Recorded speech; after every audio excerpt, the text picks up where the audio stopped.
Olá, está no ar mais um Ver TV, um programa para quem gosta de televisão.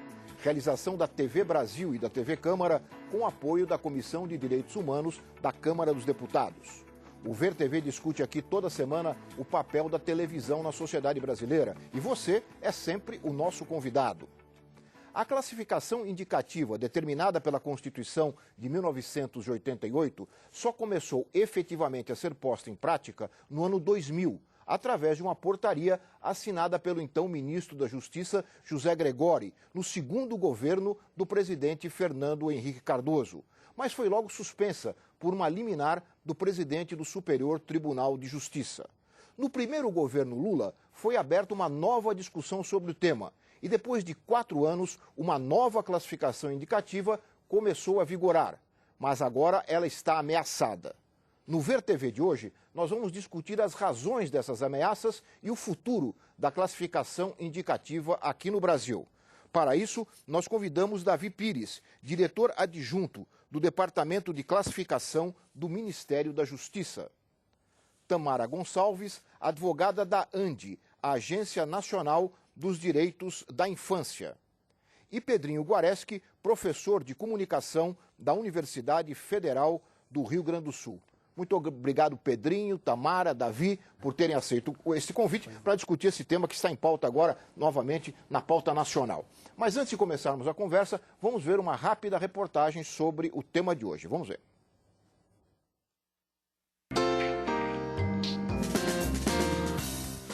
Antes de um programa de TV, sempre aparece um selo no canto da tela indicando qual faixa etária está apta a assisti-lo. É a classificação indicativa, que serve para auxiliar os pais e foi instituída pelo Ministério da Justiça em 2007. Os selinhos só não podem aparecer para classificar conteúdo jornalístico.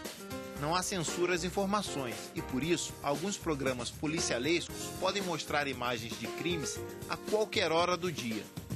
O Ministério da Justiça promoveu uma campanha nas principais mídias mostrando a importância da classificação como um alerta às famílias. Mas agora, todo o sistema de dividir os programas por faixa etária pode acabar. Você tem o direito de selecionar o que seu filho vê na TV. Por isso, antes de cada programa, serão mostrados o conteúdo e a idade indicada. A classificação indicativa é informação e com informação, o controle é todo seu. O PTB questiona no Supremo Tribunal Federal o artigo 254 do Estatuto da Criança e do Adolescente. A regra atual determina multa e suspensão da emissora por até 2 dias, caso ela transmita programa em horário diverso do autorizado ou sem aviso de classificação. O julgamento da Corte começou em novembro de 2011. Já estava em 4-0 pelo fim da classificação indicativa, quando o ministro Joaquim Barbosa pediu vista, para analisar mais detalhadamente a proposta. Se a classificação terminar, o Estado não terá como fiscalizar as emissoras. A decisão de permitir que as crianças vejam determinados programas ficará apenas por conta dos pais e caberá às empresas de comunicação fazer sua própria autorregulação.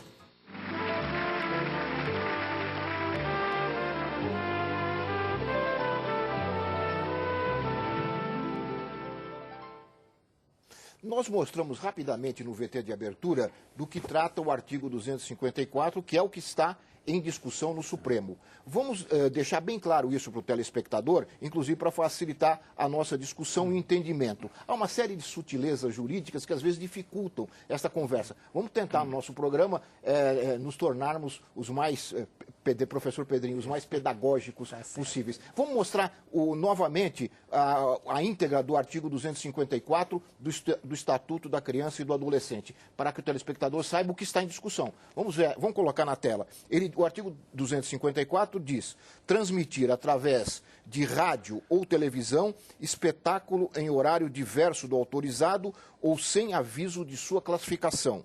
Pena, multa de 20 a 100 salários de referência, duplicada em caso de reincidência. A autoridade judiciária poderá determinar a suspensão da programação da emissora por até 2 dias. Em caso de reincidência, a autoridade judiciária poderá determinar a suspensão da programação da emissora por até 2 dias. Eu queria chamar a atenção, Davi, ao fato de estar claro aqui que é a autoridade judiciária.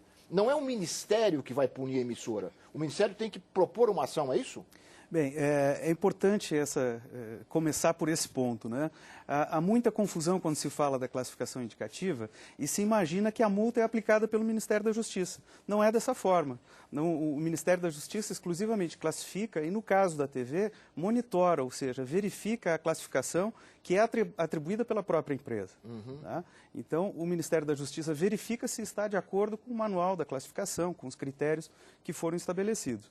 A partir disso, se houve algum desrespeito à classificação indicativa, o Ministério da Justiça informa o Ministério Público. É o Ministério Público que é detentor da ação.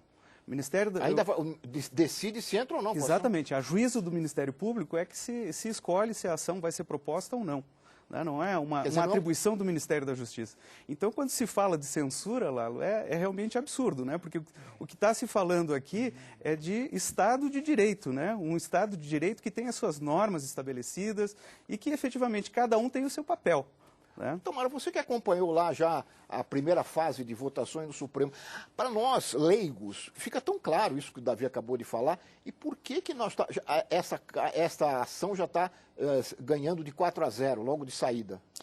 Pois é, infelizmente, há algumas distorções em alguns discursos que se faz sobre esse tema, confundindo a opinião pública e muitas vezes até especialistas. Até os magistrados? Exatamente, porque são pessoas, fazem parte da sociedade, né, estão aí, integram a nossa sociedade como qualquer outro cidadão. Então, usam de argumentos perniciosos mesmo que confundem a audiência. Então, misturando a ideia de que a classificação indicativa, ela estaria obstruindo a veiculação de informações ou acesso a qualquer informação por parte dos cidadãos. Na verdade, é uma política de proteção à infância que busca criar um horário protegido, né, garantindo que em certos horários as crianças não vão ter acesso a certos conteúdos. A gente sabe que no Brasil hoje é um país bastante desigual ainda, apesar de diversas políticas de inclusão. Há muitas mulheres, muitas famílias ainda não conseguem ter rígidos controles sobre o que o seu filho assiste em casa. Então, é importante que o Estado cumpra o seu papel, estabelecendo esse horário protegido e confirmando que as empresas não vão veicular informações distorcidas ou inadequadas nesse período.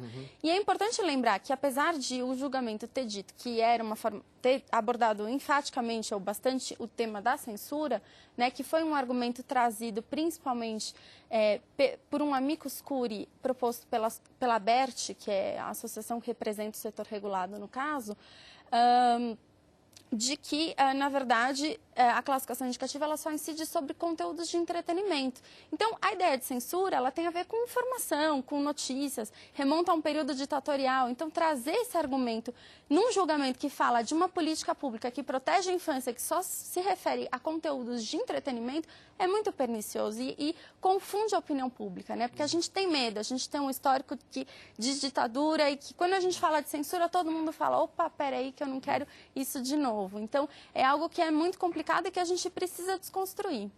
Professor Pedrinho, que estuda isso há tanto tempo, por que esse debate é tão difícil no Brasil, tão encrencado? Pois é, mas que ele vai a fundo numa questão fundamental, que eu diria que é a questão da democracia.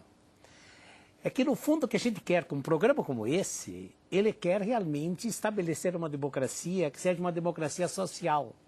Uma democracia que vá um pouco além de uma democracia política, que a gente já consegue determinar, ou seja, uma democracia jurídica. Por isso, a sociedade vai progredindo e vai descobrindo novas coisas. Então, esse debate ajuda, por exemplo, a mostrar que o que a sociedade quer, o que a ANDI quer, o que o Ministério da Justiça quer, é realmente ajudar os cidadãos e cidadãs, e não apenas a reprimir. Mas o que mais me espanta é a argumentação, os mecanismos ideológicos que permeiam tudo isso. Você vê que isso só apareceu por quê? Porque tem alguns que têm uma concessão de TV, que é concessão, e que tem receio futuro de perder dinheiro. Então, tudo se rege ainda pela tremenda lei capitalista do lucro a qualquer custo. Por isso, o que os preocupa é exatamente a questão de 2 dias de suspensão, por isso que vão de acordo com a multa. O resto não se interessa. Se uma criança, isso que é terrível, se uma criança com isso vê esses programas, se não se choca O caso das propagandas engorda, problema, 15% de nossas crianças já tem sobrepeso. Isso não interessa para essa gente. Mas eles são uma concessão pública para ajudar a população. Será que eles não podem colaborar conosco? Então, eles querem fazer a sua autorregulamentação. Porque os pais fazem. Agora nós somos subordinados a eles fazem a autorregulamentação. Então, há os mecanismos ideológicos terríveis por trás disso. É isso que esse programa ajuda a denunciar. Por isso estou feliz de poder estar aqui. Viu? Olha, eu estou aqui com um livrinho, você falou em autorregulação, eu estou aqui com esse livro que o Ministério da Justiça publicou em 2008, eu acho? 2006. 2006, antes da portaria, né? Os desafios e as perspectivas. E lá, o Romão, né? O José Romão, que estava como diretor de classificação do Ministério da Justiça, deixa claro que cabe ao Estado, esta é uma função do Estado regular, e não cabe autorregulação.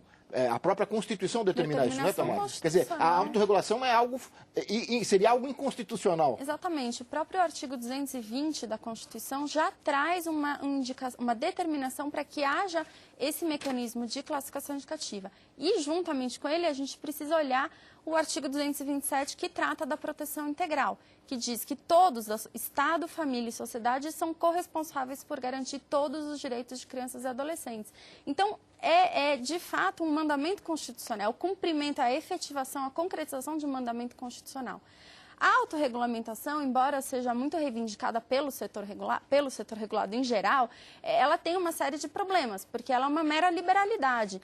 E a partir do momento que o setor decide que não é mais interessante cumprir aquele código de conduta, ele simplesmente deixa de cumprir e não há qualquer forma de se estabelecer um mínimo de controle e uma garantia sobre esses códigos. Só para fazer um paralelo, pensando nessa questão de mídia, em 2009, se não me engano, empresas do setor, e aproveitando o gancho trazido aqui pelo Pedrinho, da questão alimentícia, em 2009, empresas do setor alimentício disseram que elas iriam estabelecer pactos de conduta reduzindo ou eliminando a publicidade para crianças menores de 12 anos de idade, que é uma questão de discussão se é legal a regulação da publicidade dirigida à criança ou não.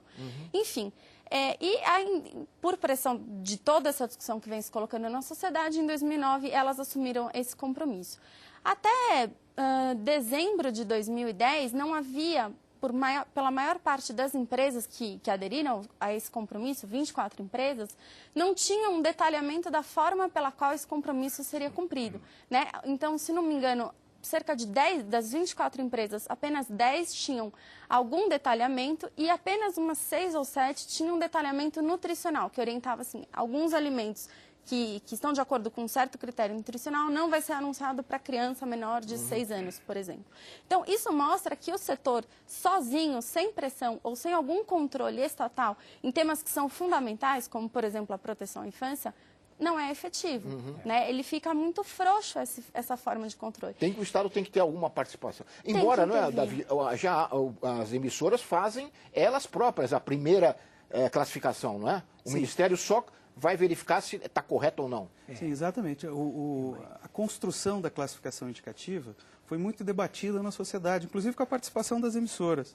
E se chegou a esse meio termo que é uma criação brasileira. É interessante. Da autoclassificação das emissoras. As emissoras autoclassificam, mas autoclassificam de acordo com os padrões estabelecidos pelo Ministério da Justiça.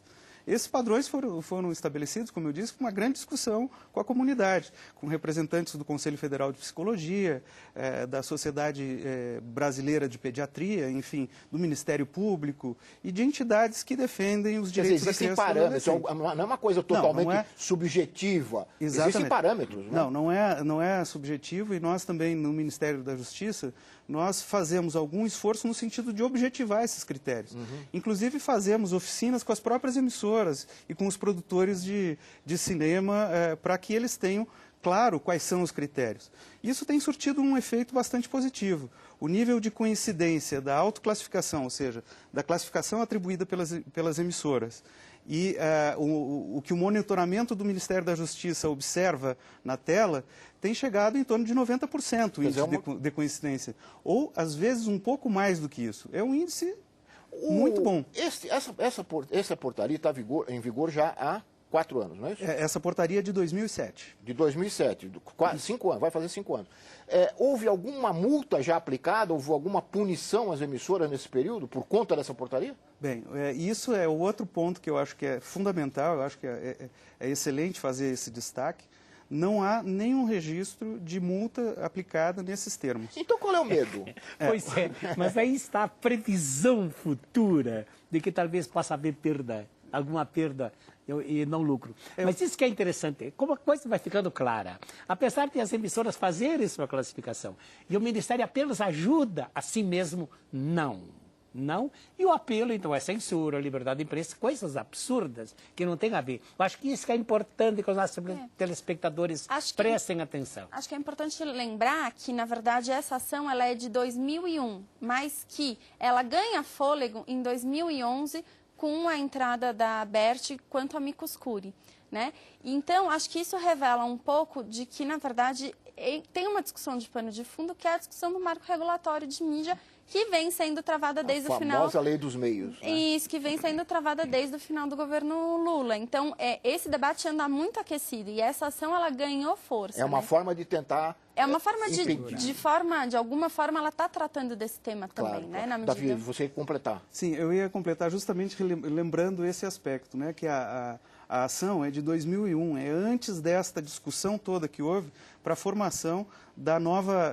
E ela ficou parada lá no Supremo esse tempo todo? Ela ficou esse tempo todo parada, teve, eu acho que, nomeado uns 4 ou 5 relatores, alguns saíram do Supremo, um que outro deve ter também passado desta para melhor, né? E agora voltou ao debate. Agora voltou ao debate a partir do final do ano passado, justamente com o ingresso da ABERT, a ABERT demonstrando interesse, né? Na verdade, esse amicus curiae, para o pessoal que está nos assistindo em casa, né, é nada mais do que alguém se demonstrar que tem interesse na ação. No resultado da ação. Muito bem, Davi, eu vou ter que fazer um rápido intervalo. Nós voltamos em seguida com o Ver TV, que conversa hoje aqui com os nossos convidados sobre a classificação indicativa para programas de televisão. Nós voltamos já.